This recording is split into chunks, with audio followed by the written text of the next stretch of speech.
Samantha, can you just tell us what we're doing wrong as women in relationships? What is wrong? I don't know if we have enough time for all of that, but I give you a few. Well, first of all, I think that a lot of women are showing up on dates and they have this fantasy guy in their head. And so they're getting there and they think to themselves, this is exactly the kind of guy I'm looking for. And then they sit down and they see this terrific guy, but they don't even notice him because he's not matching up to what's in their head. So he's 5'11" and has green eyes, and she wanted him to be 6'1" and blue eyes. And hello, green eyes, 5'11", still good. Yeah. But she doesn't see it because she's looking for that fantasy guy, and that's a problem. Are you suggesting that women settle? I think that some women settle, but I think that it's actually the opposite problem, where they're sitting there and they're waiting for the perfect guy to come along. And if they wait and wait and wait for that perfect guy who's in their head, he's not coming because he can never measure up. He doesn't know what's in her head. The second thing that they do all the time, too much pressure. I mean, we know that women do this. They go on a date, they have a good time, and they go home, and it's like they're in kindergarten writing his last name in their notebook. They do that. They fantasize, oh, we're going to be married, we're going to live here, this is what we're going to be like, and you can't do that. You got to take it slow. Men are on different time clock than women are on. I was one of those girls. I was one of those girls, too. We've all one of those girls. Do you have a bunch of clients in your head and you think, when you meet someone, you go, oh, that would be good for Tracy and stuff like that? You do that all the time? Exactly. Everywhere I go when I'm walking down the street, if I see a beautiful woman, I think to myself, wow, she could be great for John. She could be great for Craig, for example. Yeah! All right. Let's just establish that I'm not one of your clients, all right? I just want... Today. I'm not one of your clients today. Are you thinking that right? Looking at me right now, are you thinking, oh, he'd be good for Wendy or something? I'm thinking that you'd be good for Tracy, actually. Tracy? Yes. Who is she? No, never mind. So now, how do you noticed that people you were introducing start getting married? Where do you earn a living out of this, though? So, like, you introduce people, they get married, and you say, well, that'll be $50. How do you earn a living? Well, in the beginning, it was just for fun, and now they actually pay me up front. They pay me thousands of dollars to find them the love of their life. You can't put a price on love, so I work with them. I think you can. You just did.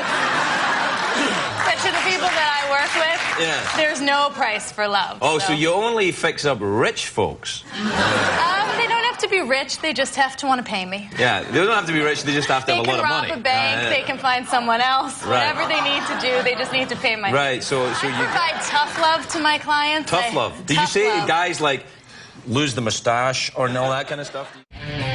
I see Colin Farrell with Kate Moss. I say that people who play together stay together. I love Leo with Keira Knightley. First of all, look at them. They look amazing together. Secondly, they both have just that cool, laid-back way about them. And he wants to get along, so I think that he might take on kind of a chameleon-type personality to get along with the team. Right. My concern is that he might be still a little hung up on his ex. He seems very obsessed with Washington. Washington. And so I'm concerned that he might get there, but then he might bail out of the relationship because he wants to go backwards instead of going forward. So it's a good choice, but we have to be careful with him. We saw that in Atlanta. The ex is playing a factor for him. Also, we have the tuna, Bill Parcells, who we saw in Dallas. Another, maybe not a messy breakup, but he certainly broke some hearts for a lot of people in different franchises. Do you think he could settle down with the Chargers? Well, he's obviously the big man on campus kind of guy. He's the big one, but he's also a player type. And in a relationship, the player comes along, he gets into the relationship for a little while, and a lot of times he walks quickly. He's a commitment-phobic guy.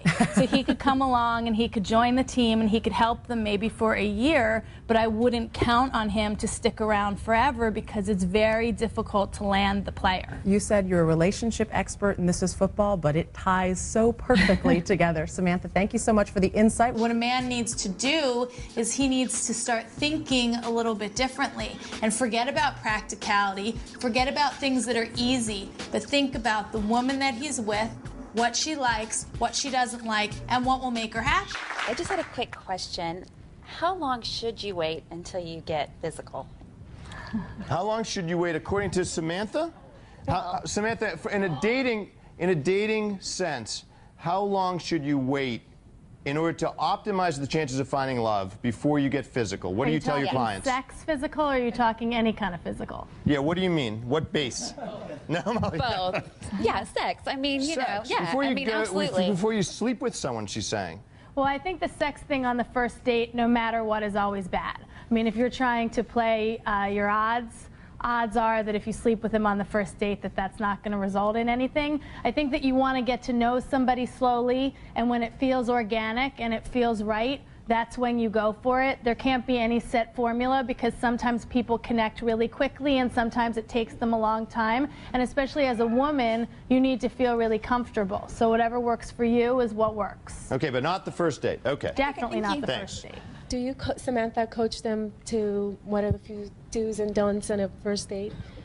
Because, you know, they do want to get to that long-term relationship. Do you tell people, listen, hang back or go for it? Like, would it be okay for her to say, here's my problem. I'm a recreational dater. It's been my lifelong problem, and it relates to my family of origin, and I think maybe you can help me. Or should you hold back?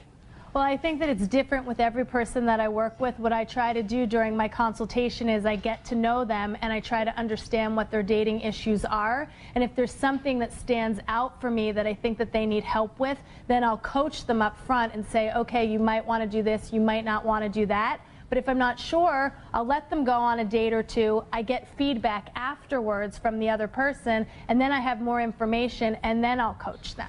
But I'm coaching all the way through. Hi, I'm professional matchmaker Samantha Daniels, and live from the Big Apple, this is The Wendy Williams Show. And on today's show, sizzling hot topics. Nick Cannon and Mariah Carey, they are renewing their vows for a third time. Is there trouble in paradise? Plus, Halle Berry's big breakup. Why can't she hold on to a man? And parents, is it wrong when you make girls do different chores around the house than the boys? How you doing? How you doing?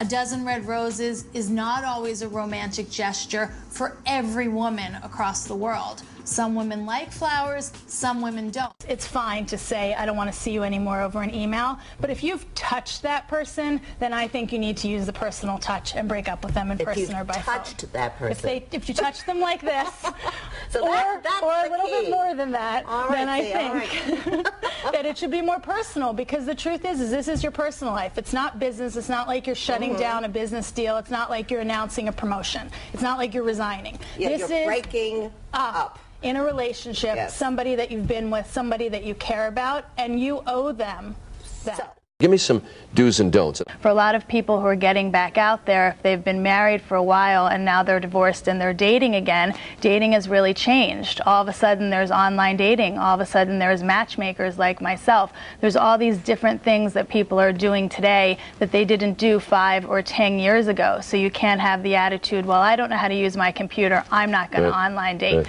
You have to learn how to do it. You also have to just be comfortable in your new status. You don't want to feel like, oh, I'm a divorced woman, I have that scarlet letter. 50% of our society get divorced, unfortunately. So you have to be okay with that. And if you're okay with it, then the man sitting across from you will be okay with it as well. Samantha, when you hear this, how does your mind as a matchmaker filter the information? Well, I think that with Todd, he's obviously in the beginning stages of wanting a relationship. He's probably going to take it a little bit more slowly. I think that with Alex, he wants someone really smart, and so that's important, but at the same time, he wants to have that chemistry. And then I think that our last bachelor, that he's looking for kind of the whole package. He wants to connect on different levels and start with the friendship and take it to the romantic level. So they're all a little different. I'm wondering, do people sometimes fib with you? Do you sometimes have people coming in saying, I want her to be smart, and you find out she's supposed to wear a bikini? Like Monroe, right, is like this learned gentleman, and what he really says on the date is, no, she had to be hot. Right. So, like, do you sometimes have to burrow down and say, okay, great, you want a conversation, but... Well, I think that sometimes they come in and they say what they think they want, but then deep down they don't really want that, and so my job is really to get underneath and to understand who he really is and what he really wants. And at the end of the day, men are men. They want a hot woman. She needs to be hot first, and then all those other things. And so even if he doesn't say that in the initial You're meeting, assuming that. I know that. That's I mean, you know interesting. that. The bikini All right. comment, not great, but you know that they're No, thinking not it great. anyway. A lot of women would rather a guy spend time and put forth effort when it comes to romance than spend the money. That's not to say that there aren't some women that love the money being spent.